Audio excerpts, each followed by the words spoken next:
అసలు రాజశేఖర్ రెడ్డి గారు చేసిన జలయజ్ఞంలో వచ్చిన ఆయకట్టే తప్ప ఒక్క ఎకరానికి కూడా మీరు ఆయకట్టు పెంచగలిగారా అని జగనన్న గారిని సవాలు చేస్తున్నారు ఆంధ్ర రాష్ట్ర ప్రజలు. సమాధానం చెప్పండి. మరి మీరు రాజశేఖర్ రెడ్డి గారి వారసులు ఎలా అవుతారు? రాజశేఖర్ రెడ్డి గారి సంక్షేమ పాలనకు జగనన్న పాలనకు ఆకాశానికి పాతాళానికి ఉన్నంత తేడా లేదా? నిన్న ఒక ప్రాజెక్టుకు పోయాం. రాజశేఖర్ రెడ్డి గారు 750 కోట్లు పెట్టి ప్రాజెక్టు పూర్తి చేస్తే ఆ ప్రాజెక్టుకు కనీసం మెయింటెనెన్స్ అంటే ఆయిలింగ్, గ్రీసింగ్ ఇలాంటివి కూడా లేక ఆ గేట్లు ఊడిపోయి ఆ నీళ్లలోనే తేలుతున్నాయి. సిగ్గుగా లేదా?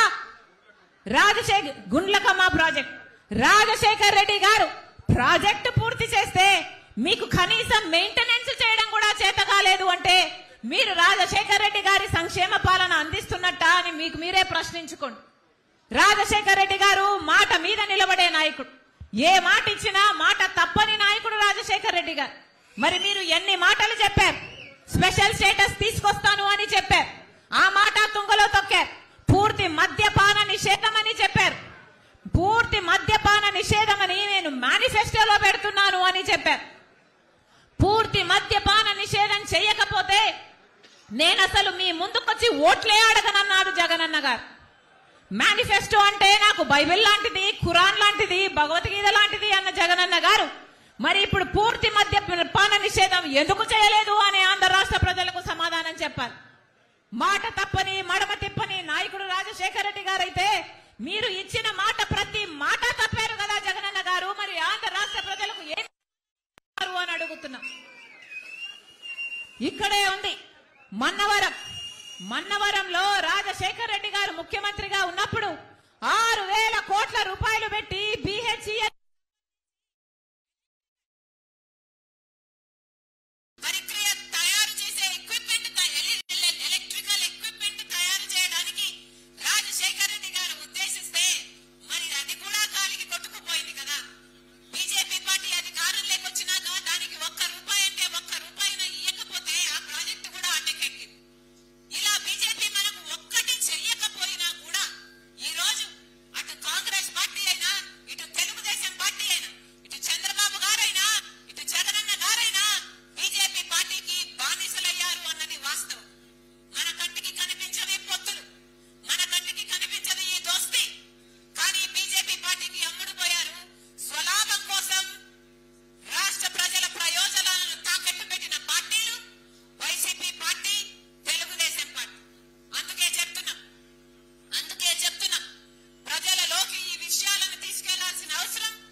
ప్రతి ఓటు బీజేపీ పార్టీకి వేసినట్టే, జనసేనకు వేసిన ప్రతి ఓటు బీజేపీ పార్టీకే వేసినట్టే.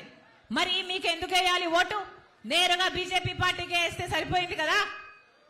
అందుకే చెప్తున్నాం, ప్రజలను హెచ్చరించాల్సిన అవసరం ఉంది. ప్రజల దగ్గరకు వెళ్ళండి.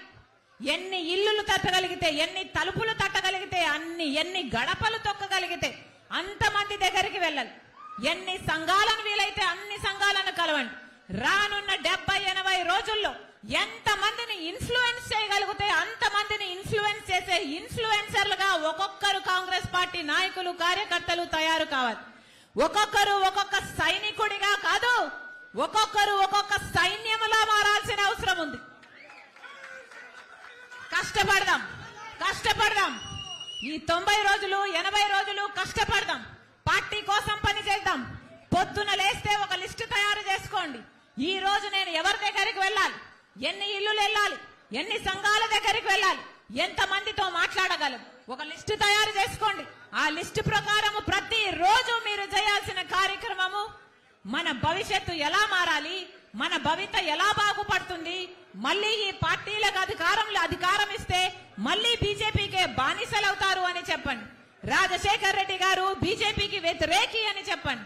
ఎందుకంటే అది మతతత్వ పార్టీ కాబట్టి, ఎందుకంటే మతం పేరుతో చిచ్చు పెట్టే పార్టీ కాబట్టి. ఇవన్నీ విషయాలను ప్రజల దగ్గరకు తీసుకువెళ్లాల్సిన బాధ్యత నా పైన మీ పైన ఉంది. ప్రతి కార్యకర్త ఒక సైన్యంలా మారాలి అని కాంగ్రెస్ పార్టీ ప్రతి కార్యకర్తకు, ప్రతి నాయకునికి శిరస్సు వంచి చేతులు జోడించి మనస్ఫూర్తిగా ప్రార్థించుకుంటున్నాం. మీ అందరూ పని చేస్తే మళ్ళీ కాంగ్రెస్ పార్టీ అధికారంలోకి వస్తుంది.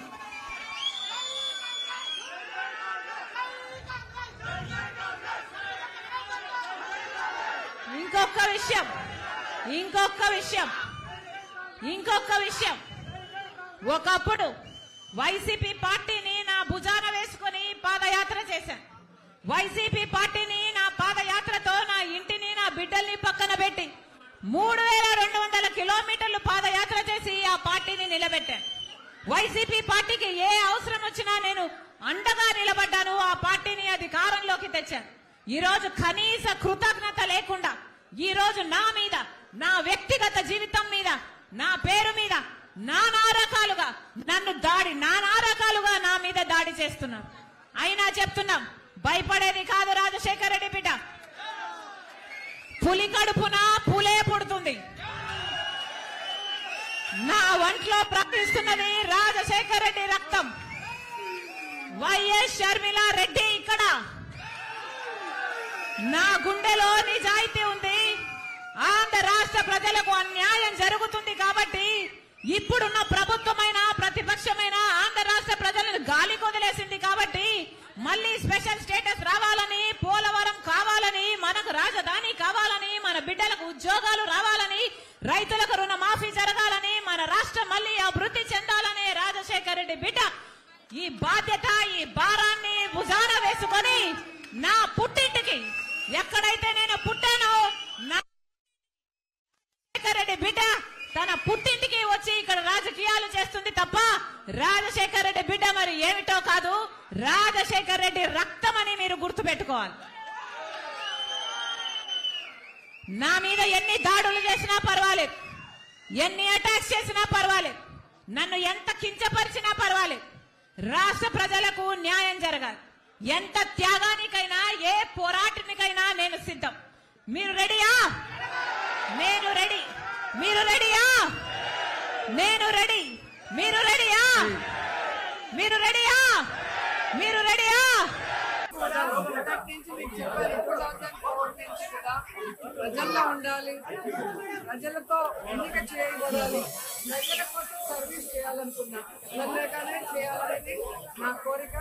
సో జగన్మోహన్ రెడ్డి గారి ఆశీర్వాదంతో 2 సార్లు ఎమ్మెల్యే అయ్యా, మంత్రి కూడా అయ్యా. 3వసారి కూడా ఎమ్మెల్యేగా హ్యాట్రిక్ కొడతా జగనన్న ఆశీర్వదించాలి.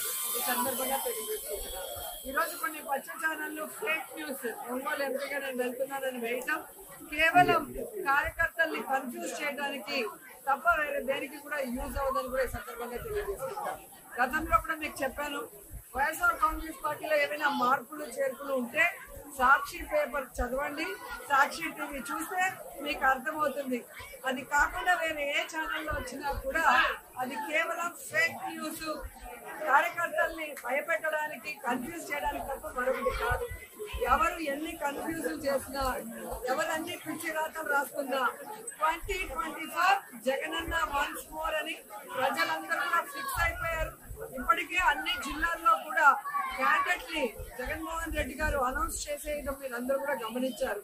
ఈ రోజు తెలుగుదేశం పార్టీకి గాని, జనసేనకు గాని, కాంగ్రెస్ గాని క్యాండిడేట్లు లేక ఫ్రస్ట్రేషన్ తో పిచ్చెక్కిపోయి ఈ రోజు ఈ విధంగా వైఎస్ఆర్ కాంగ్రెస్ పార్టీ మీద దుమ్మెత్తి పోసే కార్యక్రమాన్ని చేసుకుంటూ ముందుకు వెళ్తున్నారు తప్ప వాళ్ళ పార్టీలో ఏ నియోజకవర్గంలో ఏ ఎమ్మెల్యేకి ఇవ్వాలి, ఏ పార్లమెంటు పరిధిలో ఏ పార్లమెంట్ సభ్యుడికి ఇవ్వాలన్న ఆలోచనలు వాళ్ళు లేరు.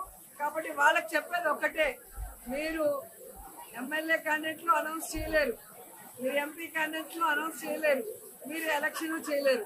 మీరు ఇలా మాట్లాడుకుంటూ ఆలోచించుకుంటూ ఉండగానే జగనన్న ఎలక్షన్స్ పూర్తి చేసి 2వసారి ముఖ్యమంత్రిగా ప్రమాణ స్వీకారం కూడా చేస్తారని ఘంటాపదంగా వాళ్ళందరికీ కూడా చెప్తున్నాను. ఎందుకంటే ఈరోజు సింగిల్ గానే 175 పెట్టలేరు, కలిసి గుంపులుగా వచ్చినా 175 సీట్లో క్యాండిడేట్లు పెట్టలేరు. ఇక వీళ్ళేం జగన్ గారు చేస్తారో ఒకసారి ఆలోచించండి. కేవలం తమ పచ్చ ఛానల్స్ లో విషాన్ని చిమ్మడం తప్ప మరొకటి చేయలేరు. మీరు ఏ గ్రామానికైనా రండి, నేను ఈరోజు సవాల్ వేస్తున్నా. ఈ రాష్ట్రంలో ఏ నియోజకవర్గంలో అయినా, ఏ గ్రామంలో అయినా, ఏ వీధిలో అయినా, ఏ ఇంట్లో అయినా, అది ఏ పార్టీ వాళ్ళైనా కూడా జగన్మోహన్ రెడ్డి గారు ఈరోజు తండ్రి స్థానంలో ప్రతి కుటుంబానికి పేదవాడు ఎలిజిబిలిటీ ఉంటే వెంటనే వెల్ఫేర్ ని వారి గుమ్మం వద్దకే పంపించడం జరుగుతుంది.